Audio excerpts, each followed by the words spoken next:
அம்மா உன் வார்த்தை வேதம் என்றெண்ணும் மகனும் நான் தானம்மா.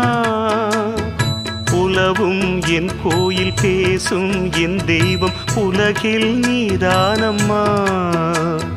தாயே உன் கண்ணில் துளி நீர் கண்டாலும் இதயம் தாங்காதம்மா. ஏதோ உன் நெஞ்சில் துயரம் என்றாலும் விழிகள் தூங்காதம்மா. வண்ணமுகம் வாடி நிற்க பார்த்ததில்லை நானும் என்னாலும். வாடை கொஞ்சம் கூந்தலை ஆடை கொண்டு மூடிட வருத்தம் என்ன இந்நேரம். சொல்லி சொல்லி வந்ததில்